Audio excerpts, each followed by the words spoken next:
أعوذ بالله من الشيطان الرجيم. بسم الله الرحمن الرحيم. قل إنما أعظكم بواحدة أن تقوموا لله مثنى وفرادا ثم تتفكروا ما بصاحبكم من جنة إن هو إلا نذير لكم بين يدي عذاب شديد. قل ما سألتكم من أجر فهو لكم إن أجري إلا على الله وهو على كل شيء شهيد.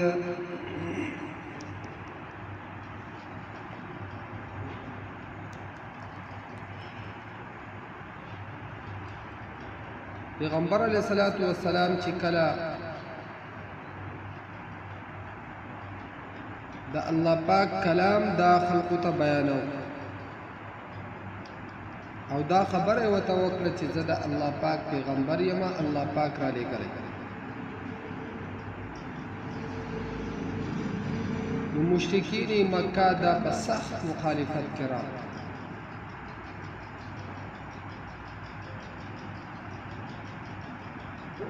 او قسمه خبرې د پیغمبر علیه الصلاۃ والسلام په باره کې شروع. نو پیغمبر علیه الصلاۃ والسلام دوی وی انما اعظکم بواحده، چې یقینا زو نصیحت کوم تاسو ته بواحده په یوې خبرې سره،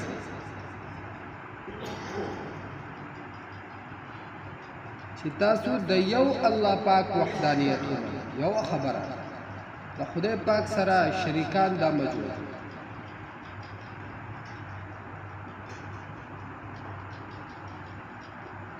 ان تقوموا لله مثنى وفرادا ثم تتفكروا ما بصاحبكم من جنة.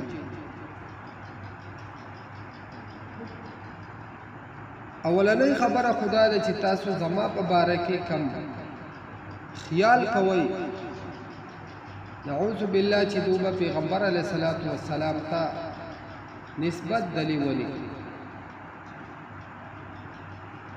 چې د دماغ دا ګډوډ شوی دی، خراب شوی، او دی خبرې له دومره زور او شهرت ورکړ چې د لري لري زیګونو پورې د دې خبرې شهرت دا ورسېد. په یو علاقه کې یو کس پاتې کېدو، حماد زماد د هغه کس نه نو، او هغه به داسې دم کوو چې الله پاک پې د داسې قسمه کسانو شفا دا کوله. نو هغه ته دا خبر ورسېد چې د مکې په متولیانو کې داسې یو کس پیدا شوی دی چې هغه یتیم هم دی او هغه ته دماغي کمزوري بیماری ده. نو هغه دا موقع غنیمت وګڼله او د هغه زیګینه په خپله باندې را روان شو او مکې ته راغی او د پیغمبر علیه الصلاۃ والسلام سره میلاو شو او پیغمبر علیه الصلاۃ والسلام ته یې وویل چې تاسو به د زماد نوم اورېدلی. پیغمبر علیه السلام وی چې بالکل مې اورېدلی، او تاسو به دا هم اورېدلی چې زه دم کوم د داسې کسانو چې د چا دماغ هغه خراب او الله پاک ولې شفا ورکړي، او ستاسو زه خبر شوی یم نو په غیر د پیس نه، ځکه تاسو ته به پته وي چې زما پیس ډېر سیوا دی، خو ستاسو په غیر د پیس نه د خدای د رضا دپاره زه راغلی یم چې ستاسو علاج او کېدای شي چې الله پاک پې تاله هم شفا ده. پیغمبر علیه الصلاۃ والسلام ورته وفرمیل چې زه ستا د دې خیرخواهۍ ډېر قدردان یم او قدر، لیکن په ما باندې هیڅ قسمه بیماري نشته. او بیا یې ورته اول خطبه ووي کومه چې عامه ویلی کېږي، او بیا یې ورته سورة الطارق سورت دا ووي، هغه ته یې ووي چې ته غوږ کړې. هغه چې کله دا واورېدو نو ردې نه وروستو هغه قسم وخوړو چې زما دې د الله پاک په ذات باندې قسم چې زه ډېر ښه مقرر هم یم او ډېر ښه شاعر یم، یعنې شعر و شاعري دا زه په ډېر ښکلي وزن او طرز سره جوړوم، او زه ډېر ښه واعظ هم یم، وعظ نصیحت هم زه کوم. لیکن تا چې کم کلام ووی نو زما دې د الله په ذات قسم چې دا د انسان کلام دی. او بیا پیغمبر علیه الصلاة والسلام هغه ته کلمه ووی او هغه ایمان راوړ. نو دومره دغې خبرې له شهرت او زور ورکړ، او یعنې په میډیا یې دا خبره خپره کړه، دومره تیز په دې کې تللی چې په لاره کوڅه کې به څوک ودرېدو نو دغه بحث به و، نورې څه خبرې به نه. نو پیغمبر علیه الصلاة والسلام دوی ته وویل چې اوله خبره دا ده چې ان تقوموا لله،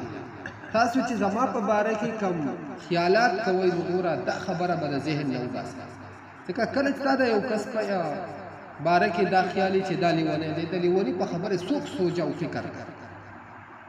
نو اول خو دا چې دا خبره د خدای دپاره د خدای په خاطر، دا خبره به د ذهن نه د لیونتوب وباسئ، او بیا به د خدای په خاطر باندې تاسو ودرېږئ مثنه دوه وفراده او یو یو، ثم تتفکروا، بیا به سوچ او فکر وکړئ. یعنی کم چې صاحب رای خلک نو اکثر هغه په خپله باندې هم خپله یو رای داسې قایمولی شي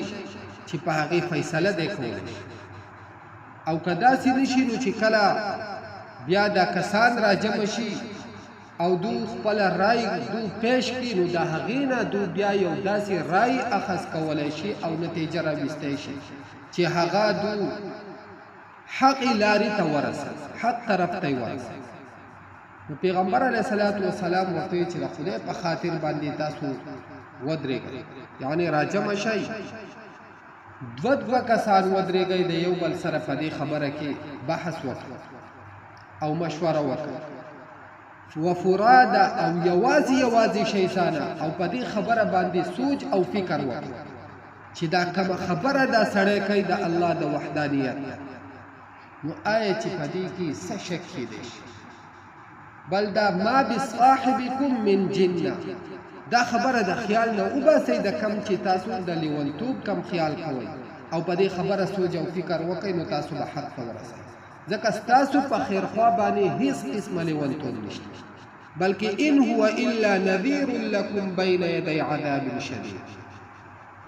نه دی دا پیغمبر مگر یره درکوونکی دی تاسو ته بین یدی عذاب شدید، مخکې د هغه سخت عذاب، کم سخت عذاب چې را روان دی د هغې نه مخکې تاسو له یره درکوي چې ګورئ د خدای د نافرمانۍ نه ځان وساتئ. نو ردو په ذهن کې دا خیال راغی چې یاره دا سړی خو چېرته د دنیاوي مفادو دپاره دا طرز و طریقه اختیار کړه. ولید بن مغیره دا ډېر نیک مالدار دی، راغی پیغمبر علیه الصلاة والسلام ته یې وویل چې زما لوریانې په کور کې ناست دي، که ته غواړې کم یوې سره که ستا زړه غواړي په غیر د نکاح نه به یې دله درکړم، او که نه ستا مقصد مال را جمع کولی نو دومره مال به دله درکړمه چې د 7 پوشتو پورې ستا خاندان به یې ختمولی نه شي. نو الله پاک پیغمبر علیه الصلاة والسلام ته وویل چې دوی ته ووایه چې ستاسو کم خیال او کم شبه د مال کوئ، قل ته ورته ووایه ما سألتکم، هغه چې زه غواړم ستاسو نه، یعنې ستاسو چې کم خیال من اجل سمزدوري، یعنې دا واز نصیحت د خدای وحدانیت تاسو ته بیانوم، ستاسو خیال دا دی چې دی په دې باندې څه د مال تمنا کوي نو فهو لکم، دغه مال دا ستاسو، دا د ځان سره کېدی، د دې په خپله یې محفوظ کوي د ځان سره، د دې ته زما هیڅ قسمه ضرورت نشته، دغه خیال او دغه ګمان او شک دا د ذهن نه وباسئ. ان اجری الا علی الله، نه دا مزدوری زما او بدله زما مگر په الله پاک باندې، د یو الله پاک باندې اجر او ثواب مال راکړي، ستاسو نه هیڅ شی په دې زه نه غواړم. وهو على كل شيء شهيد او الله پاک په هر شي باندې حاضر او ناظر هر څه الله پاک یې کزه تاسو ته د ځان خبرې جوړوم نو الله پاک دا هم یې او زه د خدای پیغمبر را لېږلی شیم او تاسو ته حق بیانوم دا هم خدای یې قل ته ورته ووایه ان ربي یقذف بالحق نو دوی چې کله ته په دې باندې دنیاوي حصول دا دې هم مقصود نه دی او څه اثر لیونتوب د باندې هم نشته نو بیا تر دې چل نه ولې نه قرار نو ردی جواب وشو ان ربي یقینا رب زما یقذف بالحق ولی باطل لرا بالحق په سبب د حق دا حق دا داسې یو ګولۍ او اټم دی چې کله دا گزار کیږي نو ردی مقصود هغه باطل ختموي دا په باطل باندې یو گزار کوي نو زما رب یقذف بالحق ولی باطل لرا بالحق په سبب د حق چې کله حق بیانېږي نو باطل دا ختمېږي علام الغیوب او الله پاک عالم دی په ټولو غیبو باندې قل ورته ووایه جاء الحق راغ حق وما يبدئ الباطل او پیدایش نشي کولای باطل په اول باطل په اول ځل هم پیدایش نشي کولای وما يعيد او نه دوباره پیدایش کوي دا ټول هر څه الله پاک پیدا کړی دي او دوباره به هم خدای پیدا کړي خدای نه علاوه چې تاسو د چا نه مددونه غواړئ او د هغو د خپل حاجتونو دپاره را طلب کوئ هغو خو په اول ځل هم پیدایش نه شي او نه څوک پیدا کولی شي او نه به دوباره څوک پیدا کړي نو چې کله پیغمبر علیه الصلاة والسلام دا بیان دوی ته وکړو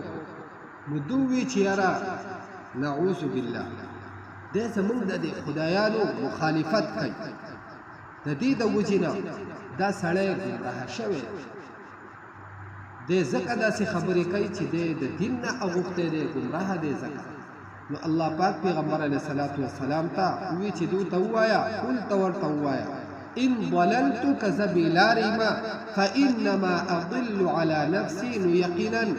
وبال د ګمراهۍ او د بېلاره کېدو زما على نفسي زما په خپل ځان د دې نقصان دا ما ته په خپله به رارسي وان اهتدیت او که زه په هدایت باندې ما فبما یوحي په سبب د هغې وحي یوحي چې وحي کړې ده الی ما ته ربي رب دا د الله پاک د طرف نه ما ته وحي شوي ده او تاسو ته زه دې بیان کوم انه سمیع قریب یقینا د الله پاک اوریدونکی دی قریب او ډېر نږدې دی پیغمبر علیه الصلاة والسلام ته الله پاک د دې کفارو یو بل حالت بیان ولو ترى اذ فزعوا فلا فوت واخذوا من مكان قريب ولو ترى او کچری توینه اذ فزعوا هغه وخت چې هیبت زده بشي غبراو بشي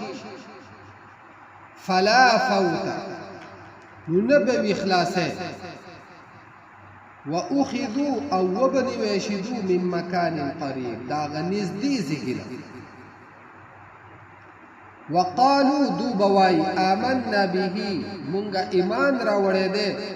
به په دې قرآن مجید او په دې پیغمبر علیه الصلاة والسلام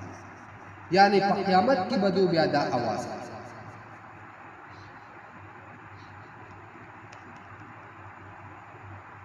الله پاک فرمای وان لهم التناوش من مكان بعيد ګوره د ایمان دراوړو ځای هغه د دنیا ایمان چې فائدہ رسي انسان ته په دې دنیا کې رسي او آخرت دا زید د ایمان د بدلی ورکولو چې د ایمان کما ثمره او فائدہ انسان ته ملاوي د دې کما بدله ملاويږي نو هغه آخرت هغه د قبلېدو ځای دی نو الله پاک فرمایي چې دوی به دا چغې وهي چې مونږه ایمان راوړی هو ان لهم التناوش من مکان بعید. دا دنیا دا ډیر لري پاتې شوې ده، اخرت هغه ډیر لري دی د دنیا. نو چې دو په اخرت کې دا आवाज کوي نو الله پاک وایي وان لهم التناوش، او سرنګي به وي دو لره التناوش رانیول د ایمان من مکان بعید، دا دومره لري ځای دا هغه لري ځای نه به دو بیا ایمان څنګه حاصل، بیا د ایمان د حاصلولو خبرې نشته. په کم ټایم کې چې تا ته د ایمان د حاصلولو موقع ده او فایده درکوي، هغه ځای هغه تا په خپله ضایع کړی او هغه موقع تا په خپله د لاسونه ویستي. اوس که ته هر څومره افسوس او ارمان کوې، لیکن دغه موقع دا واپس تا له په لاس باندې نه راځي. سوره ابراهیم کې الله پاک فرمایلی چې کله انسان دا چغې وهي او الله پاک ته به فریاد کوي چې نجیب دعوتک ونتبع الرسل، ای الله پاک ته مونږه لږ مهلت راکړې د دنیا ته مونږه واپس مونږ ستا خبره هم منو او ستا ته پیغمبر طریقې او د هغه حکمونه دا هم منو. نو دوی له به جواب ورکړی شي اولم تکونوا اقسمتم من قبل ما لکم من زوال، ایا نوی تاسو اقسمتم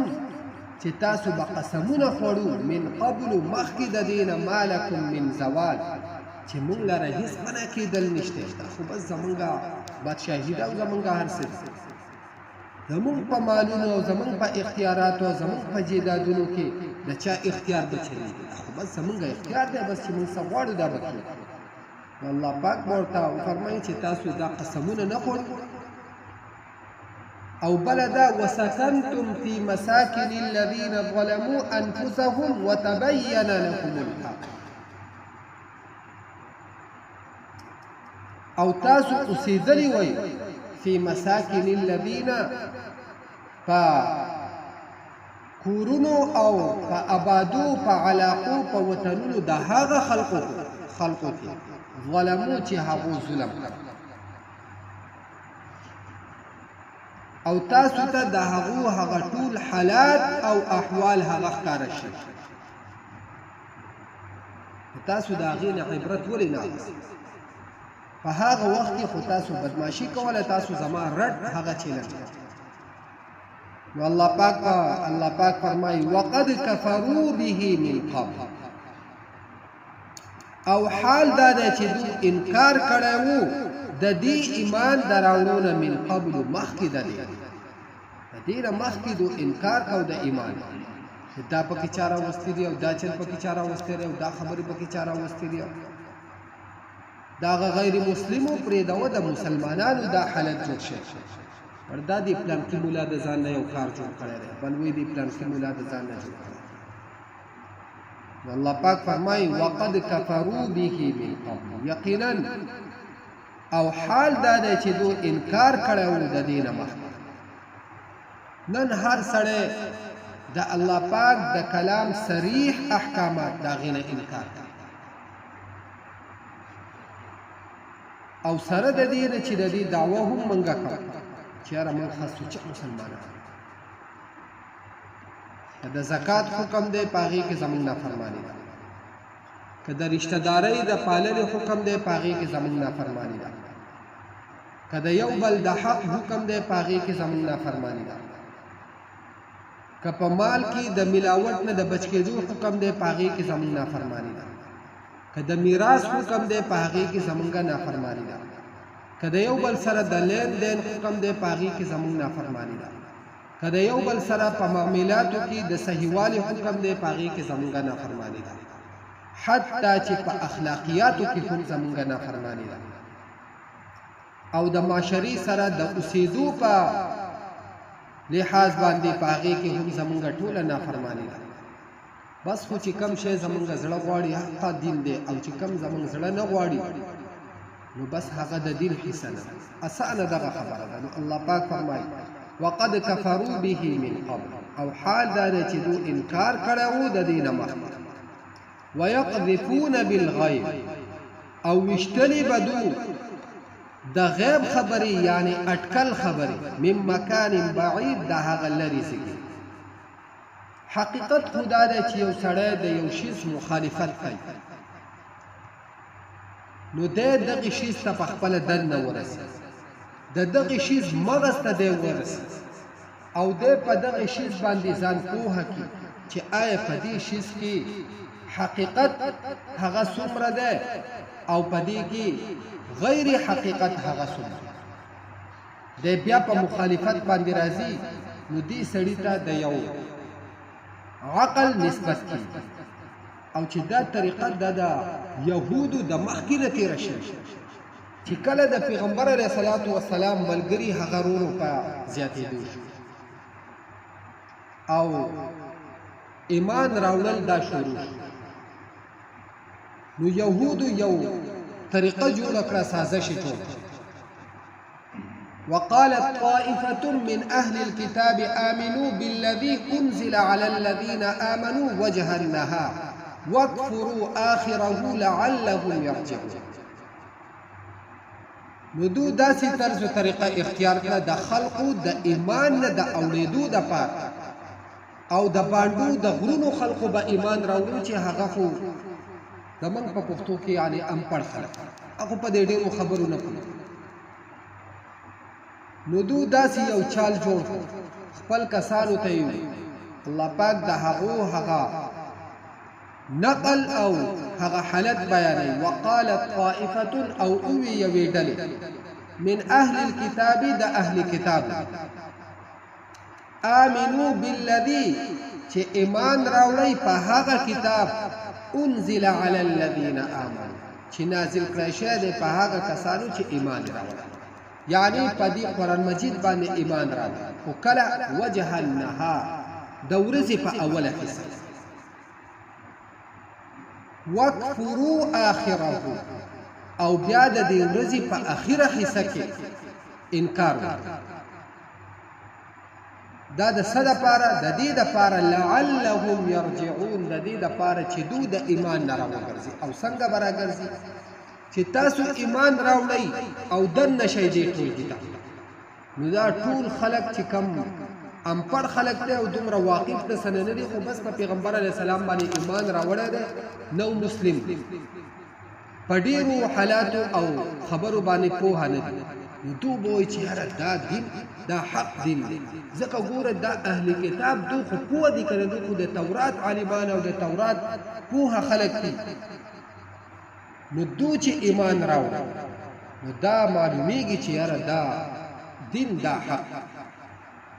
خو چې کله تاسو د ورځې په اخره حصه کې واپس شئ نو دو به وایي چې یاره ګوره دا دین حق نه دی ځکه که حق وی نو ګوره دو هم ایمان راوړه د دې دپاره چې موږ په دې دین کې شامل شو او د دې دین حصه وکړو خو چې کله دننه راغلو او ماحول او محفل ته را دننه شو او حالات یې دننه ولیدو نو دو خو پوهه نو دو وپېژندو چې یاره دا حق دین نه دی نو دو ترې واپس شو نو راځئ چې دو دا دین حق نه دی که نه ګوره دو به واپس کړو دو بیا ایمان ولې راوړو دا خو ګوره د دین پوهه واقف خلک نو الله پاک وایي دا سزشونه د مخکې نه د حرامیتوب دپاره دا به کېدو ځکه خو مخکې الله پاک وفرمایل چې که تاسو دا خیال کوئ چې زمونږ مالونه یا طاقتونه دا ډېر سیوا دي زمونږ عقلونه دا سیوا دي نو الله پاک وایي وما بلغو معشار ما آتینا دا موجوده خلق نه دي رسیدلی لسمې حصې د هغه څه ته چې موږ د مخکیني خلقو نه ورکړو هغو ته چې کم قوت او کم مال او کم عقل او دا میلاو نو دو د هغې لسمې حصې ته هم نه دي رسیدلی دا موجوده خلق نو الله پاک فرمایي ويقذفون بالغیب من مکان بعید او وشتلی دو د غیب خبری یعنی اٹکل خبری د غلری زگینا من مکان بعید د لری زگینا من په پښتو کې چې وایو اړکه وای دړنده د لاس غرګې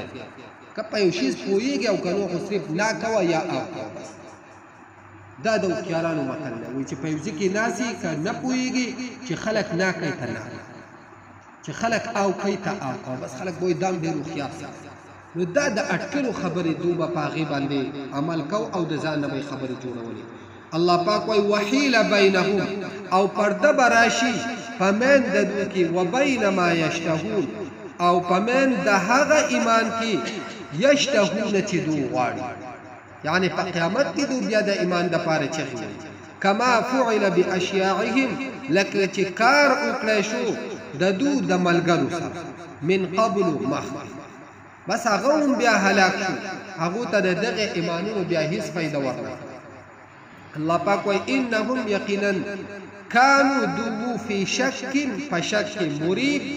یعنی داسې شک کې دوی پرېوتو چې د یو شک ولا بل شک پیدا یعنی په کلک شک کې دوی پرېوتو الله پاک دې زمونږ د خپل دین په باره کې شکونه ختم او زمونږ ایمان دې الله پاک مضبوط قل تورته ووایه انما اعظکم یقینا زه نصیحت کوم تاسو ته بواحده په یوې کلمې سره ان تقومو دا چې ودرېږئ تاسو لله په خاطر د الله پاک مثنا دوه وفرادا او یو ثم تتفکروا بیا فکر وکئ ما بصاحبکم چې نشته په خیر خواست تاسو باندې من جنه هیڅ لیونتوب ان هو ندیده الا نذیر لکم مگر یر در کون کرے تاسو تا بین یدی عذاب شدید مخی دا عذاب سخنا قل تورتو آیا ما سألتکم هاغه چې غوښتلی وي ما ستاسونه من اجر سمزدوري فهو لکم پس هاغه ستاسو شوه ان اجریا نه ده مزدوري زما الا علی الله مگر په الله پاک باندې ده وهو او دغه الله پاک على كل شيء شهيد په هر شي باندې حاضر ناظر دی قل تورته وایا ان ربي يقينا رب زما يقذف بالحق